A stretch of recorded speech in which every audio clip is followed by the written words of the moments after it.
is up, everyone on YouTube? It is InDriver KG. And yes, I've taken a little bit of hiatus. I've been on hiatus, and I basically just been enjoying my birthday month, just taking the time out to drive, do some things, get some things done. So I haven't been making any content lately, but I am back and I'm going to be uploading regularly. So while I've been gone, I might as well update you guys with what I've been doing. So for right now, all I am looking to do with the car is just go on with the rest of the build, and then from there, we're going to see how much we can truly get out of this car. So for the guys that don't know, I got another truck. So didn't trade, but what I did was I bought a few more cars, sold those, and I was like, you know what? Am I going to go for the G30 660 turbo, or am I going to do that later, see what I can get out of this turbo that I have in the car now, and should I just get another project? Now, a lot of you guys weren't that interested in the Acura, you weren't that interested in the Camry, stuff like that. So what I did, I got rid of those, and I now have something else. Let me show you. So I am recording on a new device. I recently traded in the S24 for a Fold 7. So this got a bigger display, all that stuff.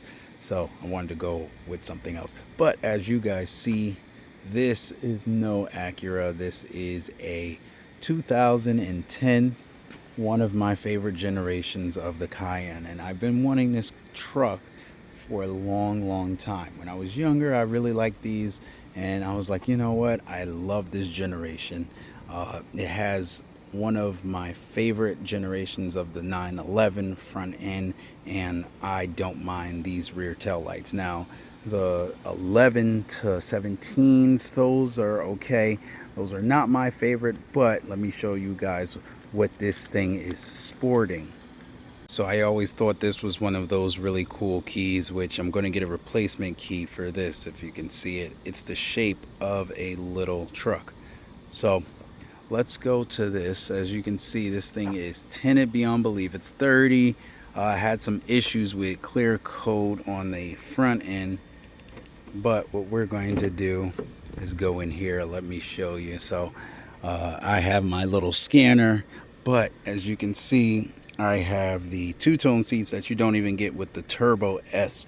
So I specifically wanted a GTS. I wanted air suspension, and man, this thing has Alcantara all on the top, all on the bottom. Very nice creature comforts here. This is a very comfortable truck. These things are amazing, and surprisingly, it even has a navigation from the factory, and it hooks up to Bluetooth. Now, the one thing with this Bluetooth is that it doesn't play the music. It just allows you to take your calls, which is interesting. I'm like, I don't, you know, but what we're going to do, we're going to upgrade this. We're going to fix the clear coat, or what it is it's a PPF, and someone left a PPF on. The person who had it before me left it on way too long. So we're going to wrap it, put a little bit of my spin on it. Not too crazy, but I am going to put my spin on it. Now, this thing is a V8, is a 4.8 liter naturally aspirated V8, no turbo. I did not want the turbo. I wanted to go with this entry level first. It's a little easier on gas, but these things are truly expensive on gas, but that's all right. I really wanted one of these, and I don't mind paying at the pump, as you know, I get a premium for that, and that thing costs like 35-40 bucks to fill up. This is more than double that. So I've been at the pump, and this has cost about $90 to fill up on premium only. You can do 91, but I'm not doing 91. We're putting 93 in here like it's supposed to be. Now we have the air suspension, we got sport mode. This thing is surprisingly good off-roading, and I picked this up again for a really good price. Not the cheapest one by far, you know, but I really wanted this truck. It has a really nice sunroof, which works. Everything in this truck works, and that's what sold me on it. So I drove very far to get this thing, and I drove it back home with no issues. It made it a nice 4-hour trip, 3-hour trip. In the rain, it was coming down so hard, and we managed to get this thing back in one piece. Now, I've already started doing some things. I've already bought some things. Like I said, I didn't buy this yesterday. I bought this, I would say, about a week or 2 weeks ago.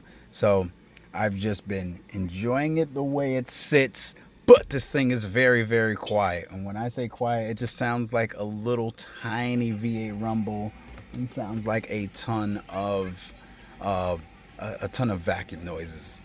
Okay, so when you're in the market for one of these Cayennes, one thing you got to look out for is if you're going for a first generation, which this is the 957, so it's the second generation of this.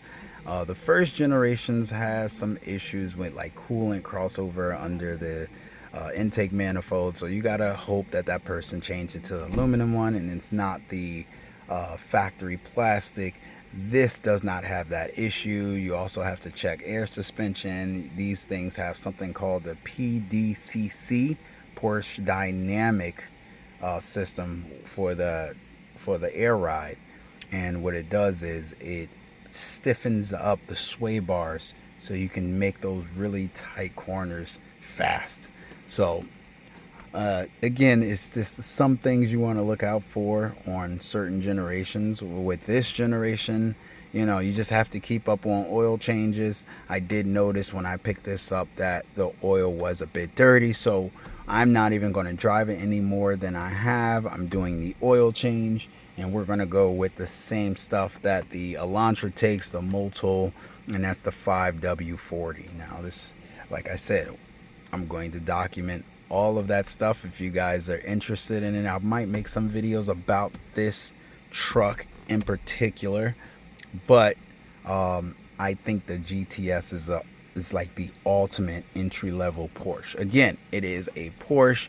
You're going to want to make sure that your pockets are suffice enough to take care of something of this caliber, because if your air suspension goes out, parts are not cheap, headlights are not cheap, certain things on this car is not cheap at all, and certain things on this car is very cheap, which is simple, like a Ford or a Chevy or any domestic car or Japanese car out there. So before I go any further, let me show you guys what I already did. Now, I wrapped some of the front yesterday, and let me show you what we got. So when we step out, you can see the black paint is okay back here. In the front, I will show you some pictures. It was not, so I wrapped it this gray. And as you can see, it does look pretty good. I'm going to do a little certain design right there. But as we go closer, you can see where it was messed up and how it was messed up. So you see these lines? Yeah, that's PPF. That's old PPF. And as you can see, the lights are very dated, and they just look pretty old. They have to be restored. They're very oxidized. So we're going to clean those up. We're not going to get new ones because they work. We're just going to clean those up. The wheels are still in pretty good shape. And again, I'm just doing this. Now, I'm not going to do the whole truck this color. I got a certain scheme that I'm going to go for.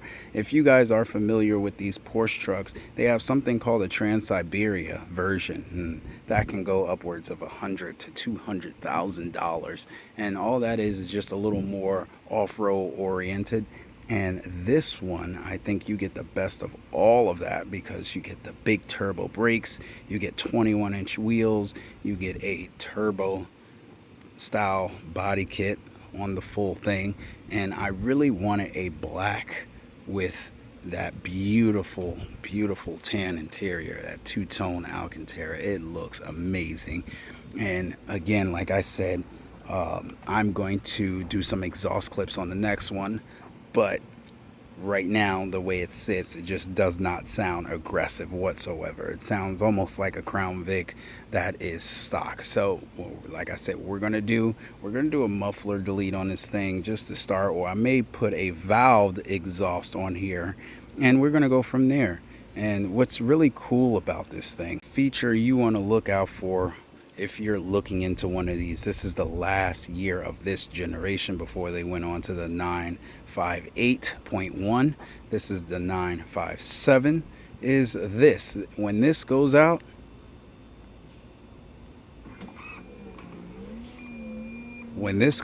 this can be expensive, but it works beautifully, and I'm glad. Even this comes up by itself, and that's a light right there. But again, just a beautiful, beautiful truck, and I've really been enjoying it and going to make it perfect to where it doesn't need nothing. And I'm going to be driving this thing a lot because, as you guys know, we are building this thing, so I'm not going to want to drive this all the time. We don't want any more accidents going on where someone rear ends me. And I came to a realization the other day. So, like I was saying, I came to the conclusion the other day while I was driving this car home and just enjoying the car, using it every day like it's intended to. I was on if you guys know, the Garden State Parkway. The parkway can get built up at any given time, and when there's traffic, there's serious traffic there. And I'm just chilling. I'm not the type of person to go from lane to lane if there's traffic. I usually just stay in one lane. Like, I'm going to get there eventually. Most of the time when I see people do all that, we end up at the same spot. I mean, when I was younger, I used to go through and, I got to get in that lane and this lane. I ended up at the same spot, seeing the same cars that were way back there. So it's like, what is the point? So I usually just stay in one straight lane.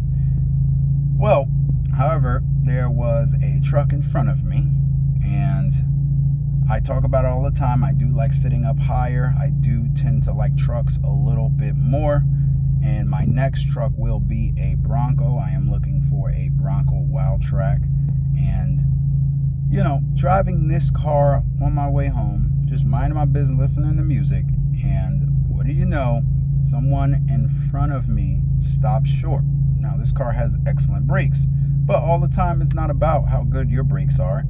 If you guys know, I got rear-ended about 2 years ago almost, and that took that car out. That's why we're in this car now. And at this point, I don't want to get rear-ended. I don't want to rear-end anyone. And one of my friends got rear-ended, and he lost his Genesis, unfortunately, this week. So you could tell it's been rough. And now we're at the point where I'm braking hard. I know I can brake, and the guy behind me could not. Now, he did not hit me. He swerved into the grass, into the median area. Now, the person behind him almost hit him, and he went over. That car had to go over the other way. And guess what? They almost collided with the car that was in the right lane. So it made me realize, like, man, I gotta get something else. I gotta get something that I'm actually going to enjoy driving. Because that's what happens when you get one of these Hyundais. You get so used to driving it every day, and when you're putting a good amount of money, now it's material. You put money into something, you can lose it. That's the realization. But we're doing this for fun because we enjoy this. We enjoy cars. I came to the realization that basically I need something else. It's just really hard to drive this car, enjoy it, and know I'm more at risk of getting this car totaled again. Not going to be scared, but again, still, I would like to be in something that I enjoy driving. So why not get something that I really, really have always liked, which is that Porsche GTS. So we're going to be driving that. We're going to do little things to it, nothing crazy, not anything performance. They already come with like 405 horsepower, which, I mean, it really doesn't matter. It is a 5,700 pound truck. So while we built this is going to be more the fun car, the weekend car, the track car, the Mexico. type of car, and that's going to be my everyday. And wait till you see what I got in store. Now, everybody doesn't really always agree with what my style is, but it's my style. You can hopefully come up with your own style, and that's what makes us unique, our own person. We can be our own person. I'm not just a plain rap type of guy, so when it comes to all of what I'm going to do, it's going to be a little on the crazier side, but not too crazy. I still want it to be almost subtle, not as crazy as this, but I'm thinking about also changing the rap on this thing. As you guys know, I usually don't keep raps for long, but I got some ideas on a next one that I think would be really cool, and I think I'd like it a lot. So if you guys aren't subscribed, please subscribe to the channel so you can see how and the whole install on everything for this 2023 Elantra N, and the building process with the pistons, rods. We're not doing head. We're not going to do port and polish yet. We're not going to sleeve it. We're not going to do any of that just as of yet. We're going to go the cheap route first, then we'll go to the big stuff next year. Now, I have a few other things that I'm looking at for projects, so I want to get into some other cars too. I don't just love Hyundai. I've grown to like Hyundai. Like I've said many times before, I am more of a Ford, Chevy type of guy. I do love my Corvettes. I love my Mustangs. I will be owning one of those again soon, and stick along for the ride.